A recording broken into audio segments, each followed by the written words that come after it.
Attention Outlook।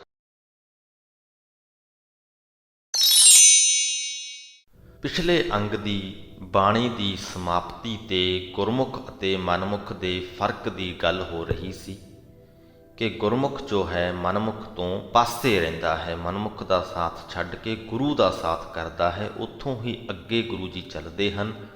ਉਸੇ ਸ਼ਬਦ ਦੀਆਂ ਹੀ ਪੰਕਤੀਆਂ ਤੋਂ ਅੱਜ ਦੇ ਅੰਗ ਦੀ ਬਾਣੀ ਦੀ ਸ਼ੁਰੂਆਤ ਹੁੰਦੀ ਹੈ। ਪਹਿਲਾ ਆਗਮ ਨਿਗਮ ਨਾਨਕ ਆਖ ਸੁਣਾਏ, ਪੂਰੇ ਗੁਰ ਕਾ ਬਚਨ ਉੱਪਰ ਆਇਆ। ਆਗਮ ਨਿਗਮ ਤੋਂ ਭਾਵ ਵੇਦ ਸ਼ਾਸਤਰ। ਗੁਰੂ ਜੀ ਕਹਿੰਦੇ ਕਿ ਨਾਨਕ ਆਖ ਕੇ ਸੁਣਾਉਂਦਾ ਹੈ, ਨਾਨਕ ਆਖ ਸੁਣਾਏ, ਪੂਰੇ ਗੁਰ ਕਾ ਬਚਨ ਉੱਪਰ ਆਇਆ। ਗੁਰਸਿੱਖ ਦੇ ਲਈ ਪੂਰੇ ਗੁਰੂ ਦਾ ਵਚਨ ਸਭ ਤੋਂ ਵਧੇਕ ਪ੍ਰਮਾਣਿਤ ਹੈ, ਸਭ ਤੋਂ ਉੱਪਰ ਗੁਰੂ ਦਾ ਬਚਨ ਹੈ। ਪਹਿਲਾ ਆਗਮ ਨਿਗਮ ਸਿੱਖ ਦੇ ਲਈ ਪਹਿਲਾ ਵੇਦ ਸ਼ਾਸਤਰ ਗੁਰੂ ਦਾ ਬਚਨ ਹੀ ਹੈ।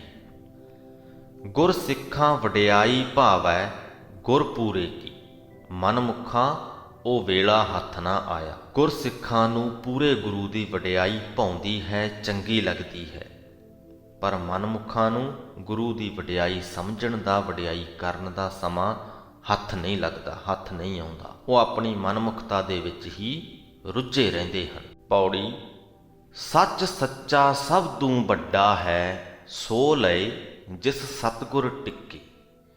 ਟਿੱਕੇ ਤੋਂ ਭਾਵ ਤਿਲਕ ਦੇਣਾ, ਟਿੱਕਾ ਦੇਣਾ, ਪਰ ਅਸਲ ਦੇ ਵਿੱਚ ਇਹਦਾ ਭਾਵ ਹੈ ਆਸੀਸ ਦੇਣੀ, ਮਿਹਰ ਦੀ ਨਜ਼ਰ ਕਰਨੀ। ਗੁਰੂ ਜੀ ਕਹਿੰਦੇ ਸੱਚ ਸੱਚਾ ਸਭ ਤੋਂ ਵੱਡਾ ਹੈ, ਜੋ ਪ੍ਰਮਾਤਮਾ ਸਦਾ ਥਿਰ ਰਹਿਣ ਵਾਲਾ ਹੈ ਅਤੇ ਸਭ ਤੋਂ ਵੱਡਾ ਹੈ।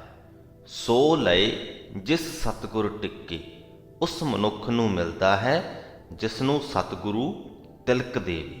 ਹੁਣ ਇੱਥੇ ਸੋਚਣ ਵਾਲੀ ਗੱਲ ਇਹ ਹੈ ਕਿ ਸਾਡੇ ਗੁਰੂ ਸਾਹਿਬਾਨ ਸਰੀਰਕ ਤੌਰ 'ਤੇ ਸਾਡੇ ਵਿੱਚ ਮੌਜੂਦ ਨਹੀਂ ਹਨ, ਉਹ ਕਿਸੇ ਨੂੰ ਤਿਲਕ ਨਹੀਂ ਦੇ ਸਕਦੇ, ਪਰ ਸ੍ਰੀ ਗੁਰੂ ਗ੍ਰੰਥ ਸਾਹਿਬ ਜੀ ਦੇ ਰੂਪ ਦੇ ਵਿੱਚ ਉਹਨਾਂ ਦੀਆਂ ਆਸੀਸਾਂ, ਉਹਨਾਂ ਦੀਆਂ ਸਿੱਖਿਆਵਾਂ ਸਾਡੇ ਵਿੱਚ ਮੌਜੂਦ ਨੇ। ਸ੍ਰੀ ਗੁਰੂ ਗ੍ਰੰਥ ਸਾਹਿਬ ਜੀ ਸਾਡੇ ਇਲਾਹੀ ਗੁਰੂ ਨੇ। ਇਹ ਗੁਰੂ ਸਾਨੂੰ ਦੱਸਦੇ ਨੇ ਕਿ ਪਰਮਾਤਮਾ ਦੇ ਨਾਲ ਸਾਂਝ ਕਿਵੇਂ ਕਾਇਮ ਕਰਨੀ ਹੈ। ਇਹ ਗੁਰੂ ਸਾਨੂੰ ਟਿੱਕਾ ਤੇ ਨਹੀਂ ਦੇ ਸਕਦੇ, ਸਰੀਰਕ ਤੌਰ 'ਤੇ ਸਾਨੂੰ ਤਿਲਕ ਨਹੀਂ ਦੇ ਸਕਦੇ, ਪਰ ਆਪਣੀਆਂ ਸਿੱਖਿਆਵਾਂ ਦੇ ਨਾਲ ਸਾਨੂੰ ਅਸੀਸ ਜ਼ਰੂਰ ਦਿੰਦੇ ਨੇ। ਸੋ ਟਿੱਕੇ ਸ਼ਬਦ ਤੋਂ ਭਾਵ ਬੇਸ਼ੱਕ ਤਿਲਕ ਦੇਣਾ ਹੈ, ਪਰ ਅਸਲ ਦੇ ਵਿੱਚ ਇੱਥੇ ਗੁਰੂ ਜੀ ਅਸੀਸ ਦੇਣੀ ਕਹਿਣਾ ਚਾਹੁੰਦੇ ਹਨ। ਇਸ ਗੱਲ ਨੂੰ ਸਮਝਣਾ ਜ਼ਰੂਰੀ ਸੀ। ਸੋ ਸਤਿਗੁਰ ਜੇ ਸੱਚ ਧਿਆਈ ਦਾ, ਸੱਚ ਸੱਚਾ ਸਤਿਗੁਰ ਇੱਕੇ। ਹੁਣ ਗੁਰੂ ਜੀ ਸਤਿਗੁਰੂ ਦੀ ਪਰਿਭਾਸ਼ਾ ਵੀ ਦਿੰਦੇ ਹਨ। ਕਹਿੰਦੇ ਨੇ ਕਿ ਉਹ ਸਤਿਗੁਰੂ ਹੈ ਜੋ ਸੱਚੇ ਪ੍ਰਭੂ ਨੂੰ ਸਦਾ ਚੇਤੇ ਰੱਖਦਾ ਹੈ, ਤੇ ਅਜਿਹਾ ਜੋ ਸਤਿਗੁਰੂ ਹੈ ਉਹ ਪ੍ਰਮਾਤਮਾ ਦੇ ਨਾਲ, ਪ੍ਰਭੂ ਦੇ ਨਾਲ ਇੱਕ ਰੂਪ ਹੋ ਜਾਂਦਾ ਹੈ। ਸੱਚ ਸੱਚਾ ਸਤਿਗੁਰ ਇੱਕੇ, ਉਹ ਇੱਕ ਹੋ ਜਾਂਦੇ ਹਨ। ਸੋਈ ਸਤਿਗੁਰ ਪੁਰਖ ਹੈ ਜਿਨ ਪੰਜੇ ਦੂਤ ਕੀਤੇ ਵਸ ਛਿੱਕੇ। ਸਤਿਗੁਰੂ ਪੁਰਖ ਉਹੀ ਹੈ ਜਿਸ ਨੇ ਪੰਜੇ ਵੈਰੀ ਖਿੱਚ ਕੇ ਵਸ ਕਰ ਲਏ, ਕਾਮ ਕ੍ਰੋਧ ਲੋਭ ਮੋਹ ਹੰਕਾਰ, ਇਹ ਪੰਜੇ ਵਿਕਾਰਾਂ ਨੂੰ ਵਸ ਵਿੱਚ ਕਰ ਲਿਆ। ਜੇ ਬਿਨ ਸਤਿਗੁਰ ਸੇਵੇ ਆਪ ਗਣਾਈਂਦੇ, ਤਿਨ ਅੰਦਰ ਕੂੜ ਫਿੱਟ ਫਿੱਟ ਮੂੰਹ ਫਿੱਕੇ। ਜਿਹੜੇ ਲੋਕ ਸਤਿਗੁਰੂ ਦੀ ਸੇਵਾ ਤੋਂ ਵਾਂਝੇ ਰਹਿੰਦੇ ਹਨ, ਜੇ ਬਿਨ ਸਤਿਗੁਰ ਸੇਵੇ ਆਪ ਗਣਾਈਂਦੇ, ਪਰ ਆਪਣੇ ਆਪ ਨੂੰ ਵੱਡਾ ਅਖਵਾਉਂਦੇ ਹਨ, ਆਪਣੇ ਆਪ ਨੂੰ ਵੱਡਾ ਗਿਣਦੇ ਹਨ, ਉਹਨਾਂ ਦੇ ਅੰਦਰ ਝੂਠ ਹੁੰਦਾ ਹੈ। ਤਿੰਨ ਅੰਦਰ ਕੂੜ ਫਿੱਟ ਫਿੱਟ ਮੂੰਹ ਫਿੱਕੇ, ਤੇ ਉਹਨਾਂ ਦਾ ਮੂੰਹ ਫਿੱਕਾ ਰਹਿੰਦਾ ਹੈ, ਉਹਨਾਂ ਨੂੰ ਫਿਟਕਾਰ ਪੈਂਦੀ ਹੈ। ਉਹਨਾਂ ਦੇ ਚਿਹਰਿਆਂ 'ਤੇ ਨਾਮ ਵਾਲੀ ਲਾਲੀ ਨਹੀਂ ਹੁੰਦੀ। ਓਏ ਬੋਲੈ ਕਿਸੈ ਨਾ ਭਾਵਨੀ, ਮੂੰਹ ਕਾਲੇ ਸਤਿਗੁਰ ਤੇ ਚੁੱਕੇ। ਉਹ ਜੋ ਬੋਲਦੇ ਹਨ ਉਹ ਕਿਸੇ ਨੂੰ ਵੀ ਭਾਉਂਦਾ ਨਹੀਂ, ਚੰਗਾ ਨਹੀਂ ਲੱਗਦਾ, ਉਹਨਾਂ ਦੇ ਵਚਨ ਚੰਗੇ ਨਹੀਂ ਲੱਗਦੇ। ਉਹਨਾਂ ਦੇ ਅੰਦਰ ਕੂੜ ਹੋਣ ਕਰਕੇ, ਝੂਠ ਹੋਣ ਕਰਕੇ ਉਹਨਾਂ ਦੇ ਮੂੰਹ ਵੀ ਭ੍ਰਿਸ਼ਟੇ ਹੋਏ ਹੁੰਦੇ ਹਨ, ਕਿਉਂਕਿ ਉਹ ਸਤਿਗੁਰੂ ਤੋਂ ਭੁੱਲੇ ਹੋਏ ਹਨ, ਸਤਿਗੁਰੂ ਤੋਂ ਚੁੱਕੇ ਹੋਏ ਹਨ। ਸ਼ਲੋਕ ਮਹਿਲਾ ਚੌਥਾ।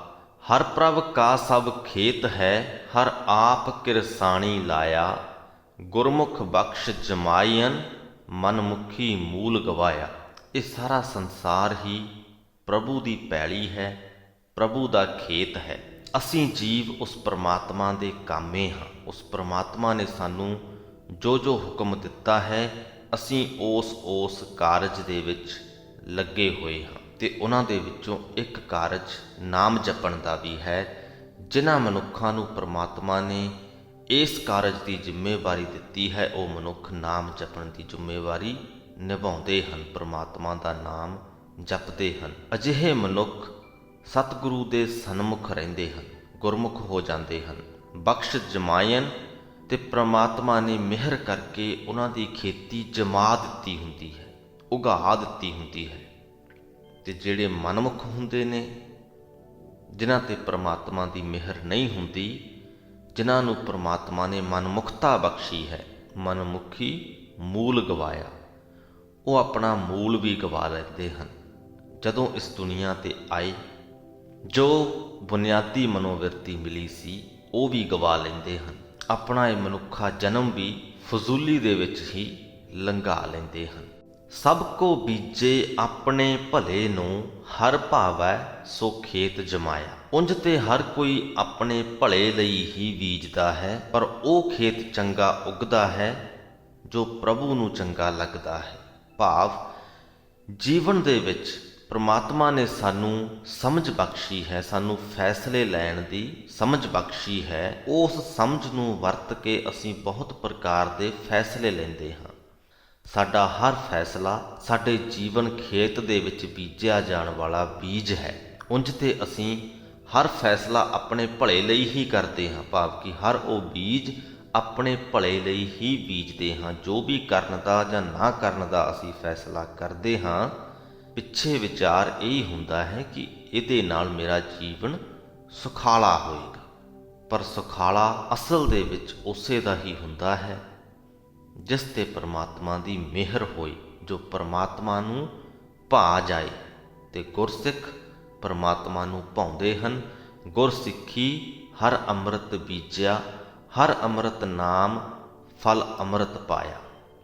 ਜੋ ਗੁਰਸਿੱਖ ਹਨ, ਉਹ ਆਤਮਿਕ ਜੀਵਨ ਦੇਣ ਵਾਲਾ ਨਾਮ ਬੀਜਦੇ ਹਨ, ਹਰ ਅੰਮ੍ਰਿਤ ਬੀਜਿਆ। ਤੇ ਇਸ ਕਰਕੇ ਉਹਨਾਂ ਨੂੰ ਹਰੀ ਨਾਮ ਰੂਪ ਅੰਮ੍ਰਿਤ ਫਲ ਦੀ ਹੀ ਪ੍ਰਾਪਤੀ ਹੋ ਜਾਂਦੀ ਹੈ, ਪ੍ਰਮਾਤਮਾ ਦੇ ਨਾਮ ਰੂਪੀ ਫਲ ਦੀ ਪ੍ਰਾਪਤੀ ਹੋ ਜਾਂਦੀ ਹੈ। ਜਮ ਚੂਹਾ ਕਿਰਸ ਨਿਤ ਕੁਰਕ ਦਾ, ਹਰ ਕਰਤਾ ਮਾਰ ਕਢਾਇਆ। ਜਿਸ ਪ੍ਰਕਾਰ ਫਸਲ ਨੂੰ ਕਈ ਵਾਰ ਚੂਹੇ ਟੁੱਕ ਜਾਂਦੇ ਹਨ, ਉਸ ਪ੍ਰਕਾਰ ਹੀ ਮਨਮੁਖਾਂ ਦੀ ਕਿਰਸਾਨੀ ਨੂੰ ਜਮ ਰੂਪ ਚੂਹਾ ਟੁੱਕਦਾ ਰਹਿੰਦਾ ਹੈ। ਇਹ ਜਮ ਮੌਤ ਦਾ ਡਰ ਵੀ ਹੈ, ਇਹ ਜਮ ਮਾਇਆ ਦਾ ਮੋਹ ਵੀ ਹੈ। ਇਸ ਪ੍ਰਕਾਰ ਦੇ ਚੂਹੇ ਮਨਮੁਖਾਂ ਦੀ ਕਿਰਸਾਨੀ ਨੂੰ ਸਦਾ ਹੀ ਟੁੱਕੀ ਜਾਂਦੇ ਹਨ, ਪਰ ਗੁਰਸਿੱਖਾਂ ਦਾ ਇਹ ਕੁਝ ਵਿਗਾੜ ਨਹੀਂ ਸਕਦੇ, ਕਿਉਂਕਿ ਸਿਰਜਣਹਾਰ ਪ੍ਰਮਾਤਮਾ ਨੇ ਖੁਦ ਮਿਹਰ ਕਰਕੇ ਗੁਰਸਿੱਖਾਂ ਦੀ ਫਸਲ ਦੇ ਵਿੱਚੋਂ ਇਸ ਜਮ ਰੂਪੀ ਚੂਹੇ ਨੂੰ ਮਾਰ ਕਢਾਇਆ ਹੈ, ਮਾਰ ਕੇ ਕੱਢ ਦਿੱਤਾ ਹੈ। ਕਿਰਸਾਣੀ ਜੰਮੀ ਭਾਉ ਕਰ, ਹਰ ਬੋਹਲ ਬਖਸ਼ ਜਮਾਇਆ। ਤੇ ਗੁਰਸਿੱਖਾਂ ਦੀ ਫਸਲ ਪ੍ਰੇਮ ਸਹਿਤ ਉਗਦੀ ਹੈ, ਫੱਬ ਕੇ ਉਗਦੀ ਹੈ। ਪ੍ਰਮਾਤਮਾ ਦੀ ਮਿਹਰ ਨਾਲ ਉਹਨਾਂ ਦੇ ਬੋਹਲ ਦਾ ਢੇਰ ਲੱਗ ਜਾਂਦਾ ਹੈ। ਤਿਨਕਾ ਕਾੜਾ ਅੰਦੇਸ਼ਾ ਸਭ ਲਾਹੀਓਨ, ਜਿਨੀ ਸਤਿਗੁਰ ਪੁਰਖ ਧਿਆਇਆ। ਜਿਹੜੇ ਮਨੁੱਖ ਸਤਿਗੁਰ ਪੁਰਖ ਦਾ ਧਿਆਨ ਧਰਦੇ ਹਨ, ਪ੍ਰਭੂ ਉਹਨਾਂ ਦਾ ਸਾਰਾ ਹੀ ਝੋਰਾ ਤੇ ਸਾਰੀਆਂ ਹੀ ਚਿੰਤਾਵਾਂ ਲਾ ਦਿੰਦਾ ਹੈ। ਜਨ ਨਾਨਕ ਨਾਮ ਅਰਾਧਿਆ, ਆਪ ਤਰਿਆ ਸਭ ਜਗਤ ਤਰਾਇਆ। ਹੇ ਦਾਸ ਨਾਨਕ, ਜੋ ਮਨੁੱਖ ਪ੍ਰਭੂ ਨਾਮ ਦਾ ਸਿਮਰਨ ਕਰਦਾ ਹੈ, ਉਹ ਆਪ ਵੀ ਚਿੰਤਾਵਾਂ ਝੋਰਿਆਂ ਦੇ ਨਾਲ ਭਰੇ ਇਸ ਸੰਸਾਰ ਸਮੁੰਦਰ ਤੋਂ ਪਾਰ ਲੰਘ ਜਾਂਦਾ ਹੈ ਤੇ ਸਾਰੇ ਸੰਸਾਰ ਨੂੰ ਵੀ ਤਾਰ ਲੈਂਦਾ ਹੈ। ਅਗਲਾ ਜੋ ਇਹ ਸ਼ਬਦ ਹੈ, ਇਹਦੀ ਵਿਆਖਿਆ ਕਰਨ ਤੋਂ ਪਹਿਲਾਂ ਇੱਕ ਗੱਲ ਦੱਸਣੀ ਚਾਹਾਂਗੇ, ਇੱਕ ਗੁਜ਼ਾਰਿਸ਼ ਕਰਨੀ ਚਾਹਾਂਗੇ ਕਿ ਪੂਰੀ ਗੱਲਬਾਤ ਨੂੰ ਜ਼ਰੂਰ ਸੁਣਿਓ, ਇਸ ਪੂਰੇ ਸ਼ਬਦ ਦੀ ਵਿਆਖਿਆ ਨੂੰ ਜ਼ਰੂਰ ਸੁਣਿਓ। ਜੇਕਰ ਸਮਾਂ ਨਹੀਂ ਹੈ ਤੇ ਵੀਡੀਓ ਨੂੰ ਇੱਥੇ ਬੰਦ ਕਰ ਸਕਦੇ ਹੋ, ਦੁਬਾਰਾ ਆ ਕੇ ਜਦੋਂ ਵੀ ਸਮਾਂ ਲੱਗੇ ਉਦੋਂ ਸੁਣ ਸਕਦੇ ਹੋ। ਪਰ ਅਧੂਰੀ ਗੱਲ ਜੇ ਸੁਣੋਗੇ ਤਾਂ ਕਈ ਪ੍ਰਕਾਰ ਦੀਆਂ ਗਲਤ ਫਹਿਮੀਆਂ ਪੈਦਾ ਹੋ ਸਕਦੀਆਂ ਨੇ। ਸੋ ਇਸ ਪੂਰੇ ਸ਼ਬਦ ਦੀ ਵਿਆਖਿਆ ਨੂੰ ਪੂਰੀ ਸੁਣਨ ਦੀ ਕੋਸ਼ਿਸ਼ ਕਰੇ। ਸ਼ਬਦ ਤੁਹਾਡੇ ਸਾਹਮਣੇ ਸਕਰੀਨ ਦੇ ਉੱਪਰ ਲਿਖਿਆ ਹੋਇਆ ਆ ਰਿਹਾ ਹੈ, ਵਿਆਖਿਆ ਹਜੇ ਨਹੀਂ ਲਿਖੀ ਹੈ। ਚਾਹੋ ਤੇ ਵੀਡੀਓ ਨੂੰ ਰੋਕ ਕੇ ਸ਼ਬਦ ਨੂੰ ਪੜ੍ਹਨ ਦੀ ਕੋਸ਼ਿਸ਼ ਵੀ ਕਰ ਸਕਦੇ ਹੋ। ਦੂਜੀ ਗੱਲ, ਇਸ ਸ਼ਬਦ ਦੇ ਵਿੱਚ ਇੱਕ ਜੀਵਨ ਬਿਰਤਾਂਤ ਦੀ ਗੱਲ ਦੱਸੀ ਗਈ ਹੈ। ਮਨਮੁੱਖ ਇਨਸਾਨਾਂ ਦਾ ਜੀਵਨ ਕਿਸ ਪ੍ਰਕਾਰ ਦਾ ਹੁੰਦਾ ਹੈ, ਉਹਨੂੰ ਸਮਝਣ ਦੇ ਲਈ, ਉਹਦੇ ਵਿੱਚ ਛਿਪੇ ਹੋਏ ਅਰਥਾਂ ਨੂੰ ਸਮਝਣ ਦੇ ਲਈ ਗੁਰਮੁਖ ਦੇ ਜੀਵਨ 'ਤੇ ਧਿਆਨ ਦੇਣਾ ਜ਼ਰੂਰੀ ਹੈ। ਜੋ ਗੁਰਮੁਖ ਹੈ, ਸਤਿਗੁਰੂ ਦੇ ਆਖੇ ਵਿੱਚ ਚੱਲਦਾ ਹੈ, ਮਾਇਆ ਮੋਹ ਤੋਂ, ਕਾਮ ਆਦਿਕ ਵਿਕਾਰ ਤੋਂ ਦੂਰ ਹੁੰਦਾ ਹੈ। ਉਹ ਕਿਰਤ ਵੀ ਕਰਦਾ ਹੈ, ਕਿਰਤ ਕਰਦਾ ਹੈ ਤੇ ਥੱਕਦਾ ਵੀ ਹੈ, ਪਰ ਪਰੇਸ਼ਾਨ ਨਹੀਂ ਹੁੰਦਾ। ਕਿਰਤ ਕਰਦਾ ਹੈ ਕਿਸੇ ਲਾਲਚ ਦੇ ਕਰਕੇ ਨਹੀਂ ਕਰਦਾ, ਪ੍ਰਮਾਤਮਾ ਦਾ ਹੁਕਮ ਸਮਝ ਕੇ ਕਿਰਤ ਕਰਦਾ ਹੈ, ਆਪਣੀਆਂ ਜ਼ਰੂਰਤਾਂ ਨੂੰ ਪੂਰੀਆਂ ਕਰਨ ਦੇ ਲਈ ਕਿਰਤ ਕਰਦਾ ਹੈ, ਜੋ ਮੁੱਢਲੀਆਂ ਬੁਨਿਆਦੀ ਜ਼ਰੂਰਤਾਂ ਹਨ। ਇਸੇ ਪ੍ਰਕਾਰ ਹੀ ਕਾਮ ਹੈ। 5 ਵਿਕਾਰਾਂ ਵਾਲੀ ਲੜੀ ਦੇ ਵਿੱਚ ਕਾਮ ਦੀ ਜੋ ਅਸੀਂ ਗੱਲ ਕੀਤੀ ਹੈ, ਉਹਦੇ ਵਿੱਚ ਵੀ ਇਹ ਕਿਹਾ ਕਿ ਕਾਮ ਸਾਡੀ ਮੁੱਢਲੀ ਜ਼ਰੂਰਤ ਦੇ ਵਿੱਚੋਂ ਇੱਕ ਹੈ। ਜੇਕਰ ਇਹ ਨਾ ਹੋਵੇ ਤਾਂ ਜੀਵਾਂ ਦਾ ਜੋ ਜੀਵਨ ਦੀ ਨਿਰੰਤਰਤਾ ਹੈ ਉਹ ਅੱਗੇ ਨਹੀਂ ਵੱਧ ਸਕਦੀ, ਅਸੀਂ ਅੱਗੇ ਬੱਚੇ ਪੈਦਾ ਨਹੀਂ ਕਰ ਸਕਦੇ। ਸੋ ਇਹ ਇੱਕ ਜ਼ਰੂਰਤ ਹੈ, ਪਰ ਇਹ ਵਿਕਾਰ ਵੀ ਬਣ ਜਾਂਦੀ ਹੈ। ਜੋ ਗੁਰਮੁਖ ਹੈ ਉਹਦੇ ਲਈ ਕਾਮ ਸਿਰਫ ਜ਼ਰੂਰਤ ਤੱਕ ਸੀਮਿਤ ਹੈ। ਉਹਨੂੰ ਪਰੇਸ਼ਾਨੀ ਨਹੀਂ ਹੁੰਦੀ ਜੇ ਉਸ ਜ਼ਰੂਰਤ ਦੀ ਪੂਰਤੀ ਨਾ ਹੋਏ। ਉਸ ਜ਼ਰੂਰਤ ਨੂੰ ਪੂਰੀ ਕਰਨ ਦਾ ਉਹਦੇ ਕੋਲ ਲਾਲਚ ਨਹੀਂ ਹੁੰਦਾ, ਕਿਉਂਕਿ ਜੇਕਰ ਅਸੀਂ ਬੱਚੇ ਪੈਦਾ ਨਹੀਂ ਵੀ ਕਰ ਸਕਦੇ ਤਾਂ ਅਸੀਂ ਮਰ ਨਹੀਂ ਚੱਲੇ, ਸਾਡਾ ਜੀਵਨ ਸਮਾਪਤ ਨਹੀਂ ਹੋ ਚੱਲਿਆ। ਹਾਂ, ਜੇਕਰ ਸਾਨੂੰ ਭੋਜਨ ਨਾ ਮਿਲੇ ਤਾਂ ਕੁਝ ਸਮੇਂ ਦੇ ਵਿੱਚ ਸਾਡਾ ਜੀਵਨ ਸਮਾਪਤ ਹੋ ਸਕਦਾ ਹੈ। ਸੋ ਭੋਜਨ ਇੱਕ ਮੁੱਢਲੀ ਜ਼ਰੂਰਤ ਹੈ, ਕਾਮ ਜ਼ਰੂਰਤ ਹੈ ਪਰ ਮੁੱਢਲੀ ਜ਼ਰੂਰਤ ਨਹੀਂ ਹੈ। ਗੁਰਮੁਖ ਨੂੰ ਇਸ ਗੱਲ ਦਾ ਗਿਆਨ ਹੁੰਦਾ ਹੈ। ਮਨਮੁਖ ਦੇ ਲਈ ਕਾਮ ਮੁੱਢਲੀ ਜ਼ਰੂਰਤ ਤੋਂ ਵੱਧ ਕੇ ਵਿਕਾਰ ਬਣ ਜਾਂਦਾ ਹੈ ਤੇ ਉਹਦੀ ਪੂਰਤੀ ਕਰਨ ਦੇ ਲਈ ਉਹ ਕਿਸੇ ਵੀ ਹੱਦ ਤੱਕ ਚਲਾ ਜਾਂਦਾ ਹੈ। ਕਿਸੇ ਵੀ ਹੱਦ ਤੱਕ ਜਾਣ ਦੇ ਵਿੱਚ ਉਹਨੂੰ ਕਈ ਪ੍ਰਕਾਰ ਦੀ ਮਾਨਸਿਕ ਪਰੇਸ਼ਾਨੀ ਵੀ ਝੱਲਣੀ ਪੈਂਦੀ ਹੈ। ਇਹਨਾਂ ਗੱਲਾਂ ਨੂੰ ਧਿਆਨ ਦੇ ਵਿੱਚ ਰੱਖਦੇ ਹੋਏ ਆਪਾਂ ਅਗਲੇ ਸ਼ਬਦ ਦੀ ਵਿਆਖਿਆ ਕਰਨੀ ਹੈ। ਮਹਿਲਾ ਚੌਥਾ। ਸਾਰਾ ਦਿਨ ਲਾਲਚ ਅਟਿਆ, ਮਨਮੁਖ ਹੋਰੇ ਗੱਲਾਂ, ਰਾਤੀ ਊਂਘੈ ਦੱਬਿਆ, ਨਵੇਂ ਸੋਤ ਸਭ ਢਿੱਲਾ। ਮਨ ਦੇ ਅਧੀਨ ਹੋਇਆ ਮਨੁੱਖ, ਮਨਮੁਖ ਮਨੁੱਖ ਸਾਰਾ ਦਿਨ ਲਾਲਚ ਵਿੱਚ ਲਿਬੜਿਆ ਹੋਇਆ ਹੋਰ ਗੱਲਾਂ ਕਰਦਾ ਫਿਰਦਾ ਹੈ, ਪਰਮਾਤਮਾ ਦੇ ਨਾਮ ਦੀ ਗੱਲ ਨਹੀਂ ਕਰਦਾ, ਉਹਦੀ ਰਜ਼ਾ ਦੇ ਵਿੱਚ ਖੁਸ਼ ਰਹਿਣ ਦੀ ਗੱਲ ਨਹੀਂ ਕਰਦਾ।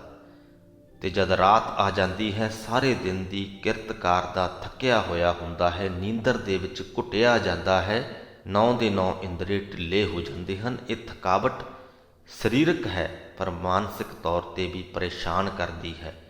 ਮਨ ਦੇ ਵਿੱਚ ਵੀ ਖਿਆਲ ਆਉਂਦੇ ਨੇ ਕਿ ਮੈਂ ਕਿਉਂ ਇੰਨਾ ਥੱਕ ਜਾਂਦਾ ਹਾਂ, ਥੋੜ੍ਹਾ ਕਰ ਲਵਾਂ ਤਾਂ ਵੀ ਜੀਵਨ ਚੱਲ ਸਕਦਾ ਹੈ, ਪਰ ਅਜਿਹਾ ਕਰ ਨਹੀਂ ਸਕਦਾ, ਕਿਉਂਕਿ ਮਨਮੁੱਖਾਂ ਦਾ ਸਿਰ ਜੋਰਾ ਅਮਰ ਹੈ, ਨਿਤ ਦੇਵੈ ਭਲਾ। ਮਨਮੁੱਖਾਂ ਦੇ ਸਿਰ 'ਤੇ ਇਸਤਰੀਆਂ ਦਾ ਹੁਕਮ ਹੁੰਦਾ ਹੈ, ਉਹ ਉਹਨਾਂ ਨੂੰ ਸਦਾ ਚੰਗੇ ਚੰਗੇ ਪਦਾਰਥ ਲਿਆ ਕੇ ਦਿੰਦੇ ਹਨ। ਇੱਥੇ ਕੜੀਆਂ ਜੁੜਦੀਆਂ ਹਨ। ਉਹ ਇਹ ਕਿ ਮਨੁੱਖ ਜੋ ਮਰਦ ਹੈ ਉਹਦਾ ਇਸਤਰੀ ਤੱਕ ਲੋੜ ਹੈ। ਆਪਣੀ ਕਾਮ ਜ਼ਰੂਰਤ ਨੂੰ ਪੂਰੀ ਕਰਨ ਦੇ ਲਈ ਇਸਤਰੀ ਦੀ ਮਰਦ ਨੂੰ ਲੋੜ ਹੈ। ਆਪਣੇ ਪਦਾਰਥਾਂ ਦੀਆਂ ਜ਼ਰੂਰਤਾਂ ਨੂੰ ਪੂਰੀਆਂ ਕਰਨ ਦੇ ਲਈ ਇਸਤਰੀ ਨੂੰ ਮਰਦ ਦੀ ਜ਼ਰੂਰਤ ਹੈ। ਆਪਣੇ ਕਾਮ ਮੋਹ ਦੇ ਵਿੱਚੋਂ, ਕਾਮ ਮੋਹ ਦੇ ਕਰਕੇ ਮਰਦ ਇਸਤਰੀ ਦੀ ਹਰ ਗੱਲ ਪੁਗਾਉਣ ਦੇ ਲਈ ਰਾਜ਼ੀ ਹੋ ਜਾਂਦਾ ਹੈ। ਉਹਦੇ ਲਈ ਉਹਨੂੰ ਸਰੀਰਕ ਤੇ ਮਾਨਸਿਕ ਪਰੇਸ਼ਾਨੀ ਵੀ ਉਠਾਉਣੀ ਪੈਂਦੀ ਹੈ ਤੇ ਆਪਣੇ ਪਦਾਰਥ ਮੋਹ ਦੇ ਕਰਕੇ ਇਸਤਰੀ ਮਰਦ ਨੂੰ ਅਜਿਹਾ ਕਰਨ ਤੇ ਮਜਬੂਰ ਕਰਦੀ ਹੈ। ਇਹ ਕੜੀਆਂ ਨੇ, ਇਹਨਾਂ ਨੂੰ ਜੋੜ ਕੇ ਦੇਖਣ ਦੀ ਕੋਸ਼ਿਸ਼ ਕਰੀਏ। ਸੋ ਮਨਮੁੱਖਾਂ ਦਾ ਸਿਰ ਜੋਰਾ ਅਮਰ ਹੈ, ਨਿਤ ਦੇਵੈ ਭਲਾ।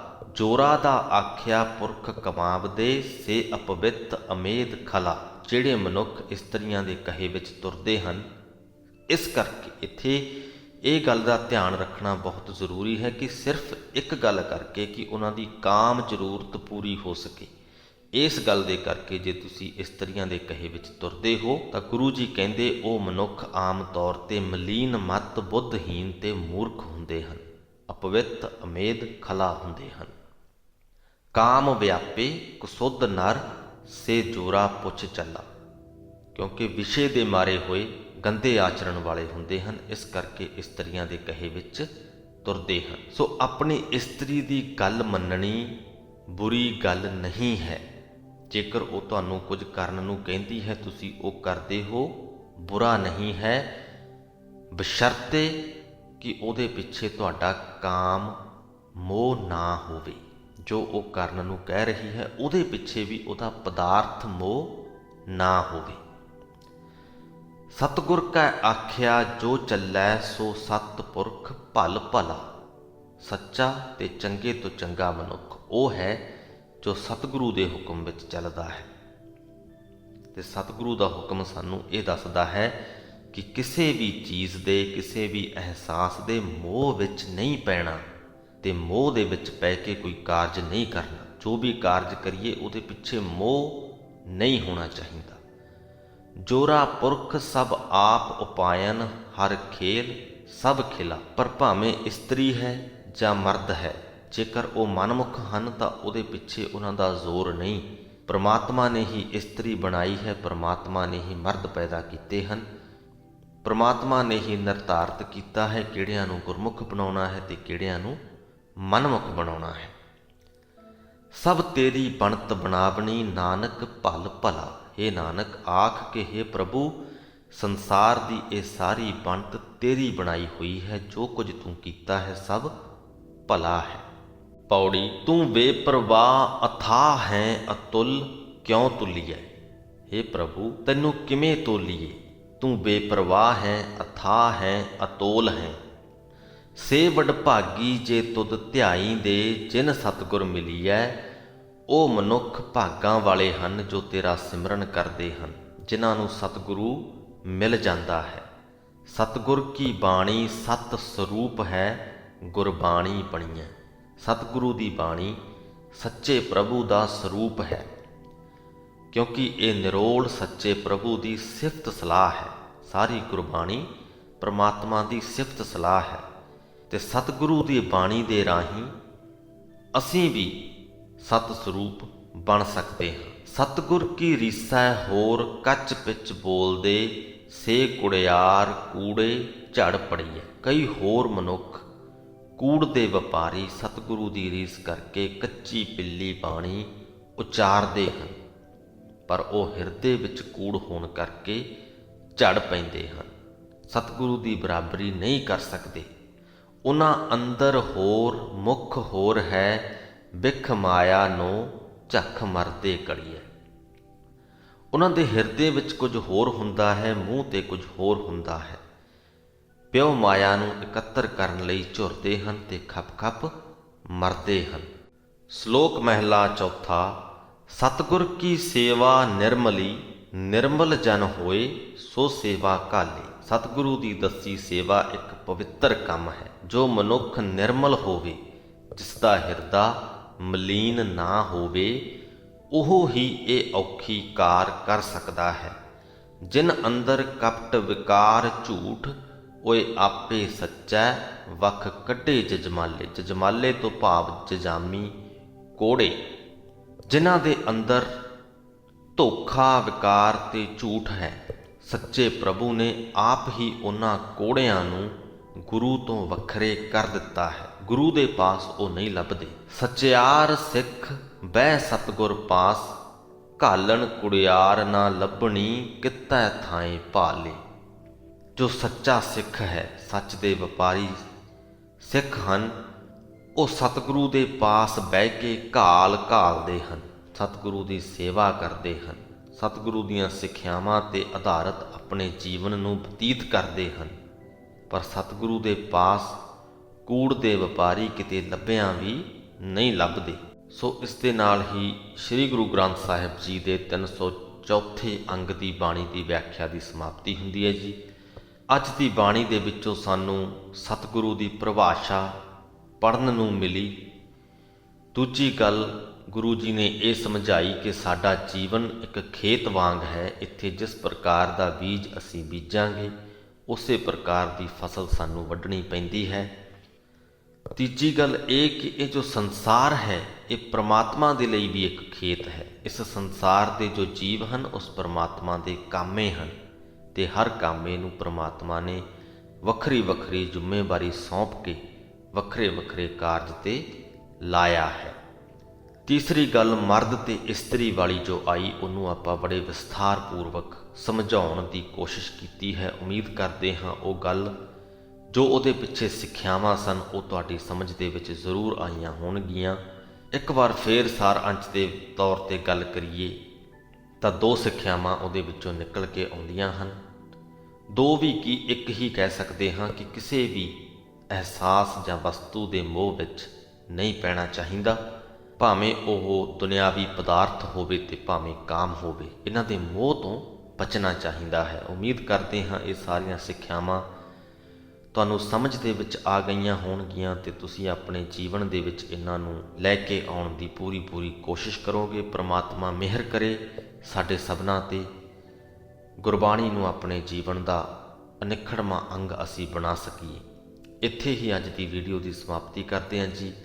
ਵਾਹਿਗੁਰੂ ਜੀ ਕਾ ਖਾਲਸਾ, ਵਾਹਿਗੁਰੂ ਜੀ ਕੀ ਫਤਿਹ।